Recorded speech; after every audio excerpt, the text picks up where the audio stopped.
ऐसा शहर हूँ जिसे मंदिरों की अधिकता की वजह से देवनगरी या सिटी ऑफ गॉड भी कहा जाता है। मेरे यहाँ की दो धारी तलवार की बात ही अलग है। वही सिरोही जहाँ की बकरी की तो क्या ही बात करें। मैं सिरोही आज आपको मेरा पूरा इतिहास बताने वाला हूँ, जहाँ मेरे माउंट आबू के यहाँ का शिमला भी कहा जाता है। आपके आने पर मैं आपको अति सुंदर नक्की झील, दिलवाड़ा मंदिर, गुरु शिखर आदि बहुत से सुंदर पर्यटन स्थल दिखाने वाला हूँ। मैं राजस्थान के दक्षिणी पश्चिमी भाग में स्थित एक पौराणिक और धार्मिक नगर हूँ, जो राजस्थान की राजधानी जयपुर से 413 किलोमीटर और जोधपुर से 180 किलोमीटर, वहीं उदयपुर से 134 किलोमीटर की दूरी पर बसा हूँ। मैं अगर अपने पड़ोसी जिलों की बात करूं तो जालौर, पाली, उदयपुर मेरे पड़ोसी जिले हैं और अपनी लंबी सीमा गुजरात से साझा करता हूं। लगभग 5136 किलोमीटर की परिधि में मैं गुजरात से स्पर्श करता हूं। मैं सिरोही राजस्थान में एरिया के हिसाब से 26वां सबसे बड़ा शहर हूं। मेरे यहाँ की जनसंख्या की यदि मैं बात करूं तो 2011 की जनगणना के अनुसार लगभग 10,36,000 लोग मेरे अंदर निवास करते हैं, जिसमें सिरोही पूरे राजस्थान में 31वां स्थान रखता है। मेरे यहाँ के लोग मुख्य रूप से मारवाड़ी, देवढ़ावटी, गोडवाड़ी, हिंदी और मेरे कुछ लोग इस समय गुजराती भी बोलते हैं, क्योंकि मेरा जुड़ाव गुजरात से ज्यादा है। मेरे सिरोही शहर की स्थापना की बात करूं तो मेरी स्थापना राव शोभाजी पुत्र राव शेषमल ने 1425 में की थी, जिस वजह से मेरे शहर का नाम सिरोही पड़ा।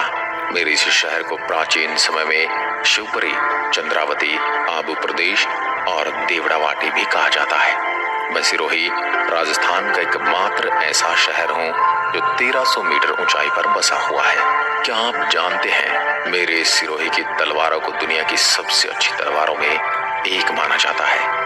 वहीं इतिहास में भी मेरी तलवारों के बारे में ये कहा जाता है कि सिरोही की तलवारों ने कई ऐतिहासिक लड़ाइयों में अपनी भूमिका निभाई है। जब मेरे यहाँ अक्टूबर 18, 1958 को जब भारत के प्रथम प्रधानमंत्री जवाहरलाल नेहरू आए थे, तो उन्होंने उस वक्त मेरी सिरोही की तलवार ही भेंट दी गई थी। इसे आज भी आप दिल्ली नेशनल म्यूजियम में देख सकते हैं। तलवारों के बारे में मेरी दिलचस्प बात तो ये है कि यहाँ पर तलवार बनाने में आज भी कोई मशीन का इस्तेमाल नहीं किया जाता, बल्कि वही पुराने तरीके से बनाई जाती है।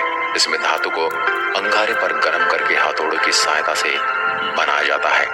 मैं प्रसिद्ध हूँ पूरे भारत में मेरे यहाँ की सिरोही बकरी के लिए।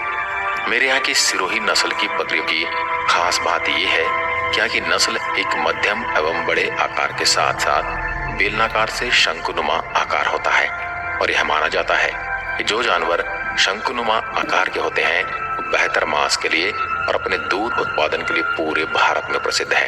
इनका रंग भूरे रंग के साथ सफेद धब्बे होते हैं। मेरे शहर की रायका समुदाय द्वारा विकसित करने के कारण से पूरे भारत में सिरोही गोट के नाम से जाना जाता है।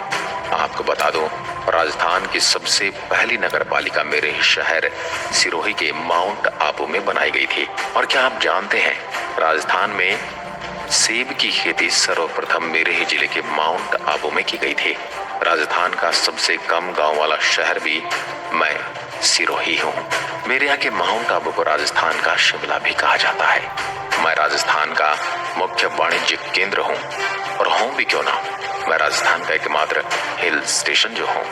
आपको बताते चलो कि राजस्थान की सबसे ऊंची चोटी मेरे यहाँ गुरु शिखर के माउंट आबू में है, जिसकी ऊंचाई 1722 मीटर है। बस यही नहीं, इसके अलावा राजस्थान की दूसरी सबसे ऊंची चोटी है सेर, जिसकी ऊंचाई 1597 मीटर है।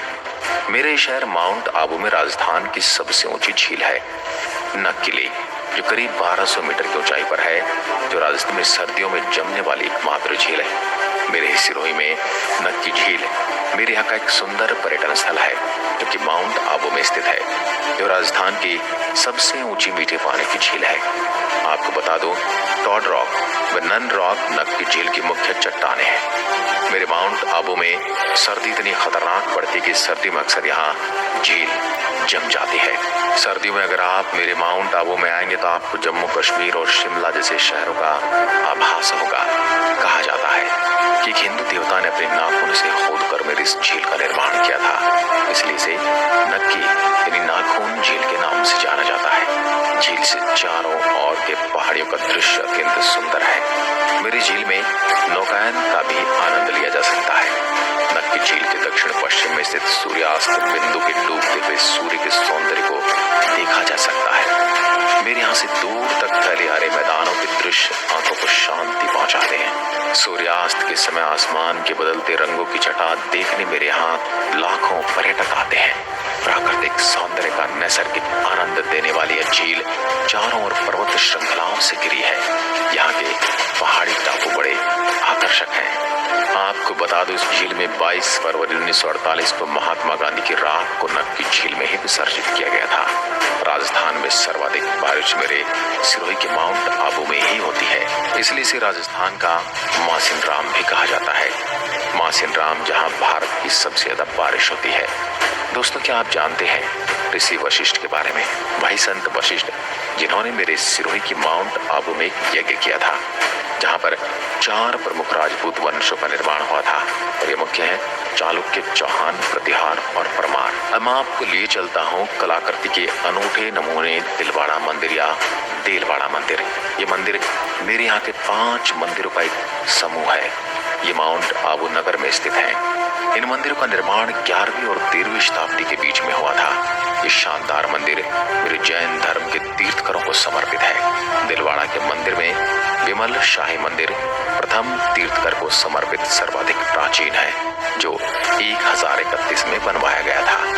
आपको बता दूं, मेरे यहाँ भव्य मंदिर 1231 ईस्वी में वास्तुपाल और तेजपाल नामक 2 भाइयों द्वारा बनवाया गया था। दिलवाड़ा जैन मंदिर परिसर में 5 मंदिर संगमरमर के हैं। मंदिर के लगभग 48 स्तंभों में नृत्यांगनाओं की आकृतियां बनी हुई हैं, जिनकी कलाकृति देखकर आप भी अचंभित हो जाएंगे। मेरे इस मंदिर को और यहाँ की मूर्तियां मंदिर निर्माण कला का उत्तम उदाहरण है। मेरे इन महान मंदिरों की अद्भुत कारीगरी देखने योग्य है। अपने ऐतिहासिक महत्व एवं संगमरमर पत्थरों पर बारीक नक्काशी की जादूगरी के लिए पहचाने जाने वाला मैं सिरोही विश्वविख्यात मंदिरों में शिल्प सौंदर्य का ऐसा बेजोड़ खजाना हूँ, जिसे दुनिया में और कहीं देखा नहीं जा सकता। आपको बता दूं, मंदिर में आदिनाथ की मूर्ति की आंखें असली हीरे की बनी हैं तथा इनके गले में बहुमूल्य रत्नों का हार है। आप जब भी यहाँ आते हैं तो मेरी इन बातों पर गौर कीजिएगा। एक इतिहासकार कर्नल जेम्स टॉड ने भारत के ताजमहल के बाद मेरे सिरोही के दिलवाड़ा जैन टेम्पल की सुंदरता और कला का वर्णन किया था। अब मैं आपको सीधे लिए चलता हूँ अचलगढ़ के किले पर। ये किला मेरे आबू रोड से 13 किलोमीटर दूर अरावली पर्वतमाला की चोटी पर अवस्थित है। आबू का पुराना किला मेरे यहाँ के परमार शासकों द्वारा बनवाया गया था। इसी प्राचीन किले के भग्नावशेष पर 1452 ईस्वी में महाराणा कुंभा ने अचलगढ़ का निर्माण करवाया। इसके निर्माण का उद्देश्य मेवाड़ को गुजरात के संभावित आक्रमणों से सुरक्षित करना था। गुजरात के सुल्तान कुतुब शाह और महमूद बेगड़ा को भी कुछ समय के लिए मेरे अचलगढ़ पर अधिकार रहा, जिन्होंने मेरे किले के प्राचीन देव प्रतिमाओं को खंडित किया। आज भी मैं उनके प्रति आक्रोश अपने अंदर लिए बैठा हूँ। मेरे इस किले की प्राचीर में हनुमान पोल और गणेश पोल 2 बाह्य प्रवेश द्वार हैं, जिन पर श्री हनुमान और श्री गणेश जी की प्रतिमाएं प्रतिस्थापित हैं। मेरे किले के अन्य प्रवेश द्वार चंपा पोल और भैरव पोल हैं। इसमें प्रवेश करने पर किले के भीतर दृश्य दिखाई देता है। आपको बता दो, मेरे माउंट आबू में कई हिंदी फिल्मों की शूटिंग हुई है, जैसे लवर्स पॉइंट तक आमिर खान और जूही चावला की फिल्म कयामत से कयामत तक, और निक्की झील पर प्रीति जिंटा की दिल है तुम्हारा आदि फिल्मों की शूटिंग हुई है। मेरे यहाँ का एक तथ्य ये भी है कि राजस्थान में सबसे ज्यादा सौंफ और फलों में चीकू सबसे ज्यादा मेरे ही सिरोही में होते हैं। वहीं खनिजों की अगर मैं बात करूं तो मेरे सिरोही में पिंडवाड़ा को मेटलिस्ट माना जाता है, क्योंकि यहाँ पर इंडिया का सबसे ज्यादा वॉलस्टोनाइट पाया जाता है। इसी वजह से मेरे यहाँ पर एशिया की सबसे बड़ी वॉलस्टोनेट खदान वॉलकेम इंडियन लिमिटेड मौजूद है। इसके अलावा मेरे अंदर बड़ी सीमेंट फैक्ट्री भी है, जिनका नाम है जेके लक्ष्मी सीमेंट और अल्ट्राट्रैक सीमेंट के कारखाने। मेरे शहर के बालदा और आबू के रेवदार में टंगस्टन के भंडार है। मेरे यहाँ मैं उदयपुर के बाद कैल्साइट माइनिंग राजस्थान में यही होती है। मेरे शहर के ऐसे ऐसे महान कलाकार भी हुए हैं जिनके बिना दुनिया में कहीं भी बड़े मंदिर का निर्माण मेरे शहर के पत्थरों की कारीगरों की भागीदारी के बिना पूरा नहीं होता। मेरे इस बात का प्रमाण इस बात से आप ले सकते हैं कि भारत में अक्षरधाम मंदिर के गुरु और श्री राम मंदिर अयोध्या के मंदिर की नक्काशी इसी शहर के कारीगरों ने की है। अगर आप मेरे शहर सिरोही आ रहे हैं तो पौराणिक सभ्यता को देखने के लिए चंद्रवती, जो कभी परमाणु की राजधानी हुआ करती थी, यह उस समय की सबसे सुंदर निर्माण कला का उदाहरण है। इसका वर्णन इतिहासकार कर्नल जेम्स टॉड ने अपनी पुस्तक ट्रेवल्स वेस्टर्न इंडिया में किया था। मेरे शहर के रोहिड़ा गांव में जन्मे थे प्रसिद्ध साहित्यकार गौरीशंकर हरिचंद ओझा, जिनका जन्म 15 सितंबर 1863 ईस्वी में मेरी ही धरती पर हुआ। इसके अलावा मेरे यहाँ पर राजस्थान के गांधी उपनाम से विख्यात गोकुल भाई भट्ट का जन्म भी 1897 में मेरे हाथल गांव में हुआ था। मेरे सिरोही के वाहन RJ-24 से रजिस्टर्ड होते हैं। आपको बता दूं, विश्व की सबसे बड़ी स्पिरिचुअल यूनिवर्सिटी शांतिवन ब्रह्मा कुमारी सिरोही में स्थित है। आपको बता दूं, ब्रह्म कुमारी ईश्वरीय विश्वविद्यालय एक आध्यात्मिक संस्था है जिसकी विश्व के 37 देशों में 8,500 से अधिक शाखाएं हैं। इस संस्था का बीजारोपण 1930 के दशक में अविभाजित भारत के सिंध प्रांत के हैदराबाद नगर में हुआ था। लेखराज कृपलानी इसके संस्थापक थे। इस संस्था में स्त्रियों की महत्वपूर्ण भूमिका है, जहां दुनिया भर के ध्यान, आध्यात्मिक शिक्षा और परीक्षण, योग, बड़े बड़े सम्मेलन और सेमिनार, लेक्चर हों, वो कई भाषाओं के ट्रांसलेशन के साथ शांतिपूर्ण यहाँ पर शिक्षित हो सकते हैं। आपको बता दूं, मेरे यहाँ पर एशिया का सबसे बड़ा पिलर फ्री ऑडिटोरियम है। इसे डायमंड हॉल के नाम से भी जाना जाता है, जो कुल 8,988 स्क्वायर के क्षेत्र में फैला है, जो 40 दरवाजों की सुविधा के साथ 20,000 ऑडियंस की सिटिंग कैपेसिटी के साथ बनाया गया है। और मेरे अंदर है भारत का सबसे बड़ा थर्मल सोलर पावर प्लांट, जो जर्मन टेक्नोलॉजी ब्रह्म कुमारी की मदद से बनाया गया है, जो 35 एकड़ की जमीन पर फैला है, जहां पर 770 सोलर पैराबोलिक रिफ्लेक्ट डिशेस हैं, जिसकी मदद से 1 मेगावाट बिजली उत्पादित की जाती है, जिसकी आसानी से 35,000 से ज्यादा लोगों का खाना और 10,000 लोगों की बिजली आपूर्ति की जाती है। मेरे सिरोही के शांतिवन में ही भारत का सबसे बड़ा सोलर स्ट्रीम मेगा किचन, जहां 3,500 किलोग्राम भाप की मदद से 20,000 लोगों का खाना आसानी से पकाया जाता है। अब मैं आपको लिए चलता हूँ मेरे माउंट आबू की अरबुदा देवी के दर्शन करवाने, जिनको राजस्थान की वैष्णो देवी भी कहा जाता है।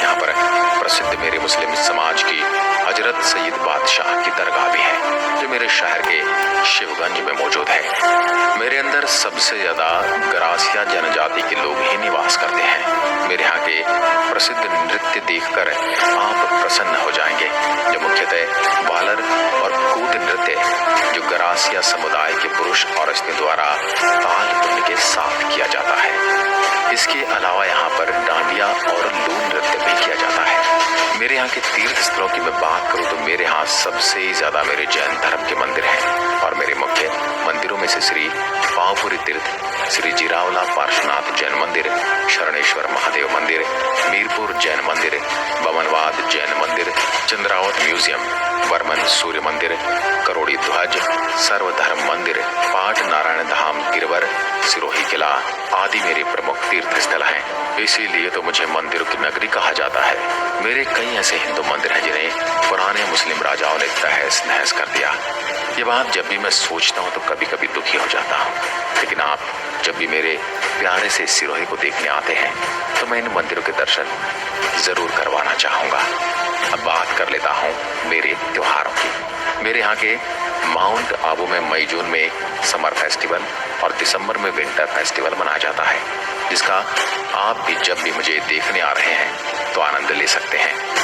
अब मैं मेरे यहाँ के खान पान की बात करूँ तो दही की कचौरी, पाव भाजी और दाबेली, कड़ी पकोड़ा, प्रसिद्ध दाल बाटी चूरमा और बर्फ का गोला मेरे यहाँ काफी प्रसिद्ध है। क्या आप कभी मेरे सुंदर शहर में घूमने के लिए आए हैं? अगर हाँ तो मुझे जरूर बताइएगा, और जिन महानुभावों ने मुझे नहीं देखा है उनसे यही अनुरोध करूंगा कि आप जरूर आइए। मैं आपकी प्रतीक्षा में तल्लीन हूँ। नमस्कार, धन्यवाद, जय हिंद।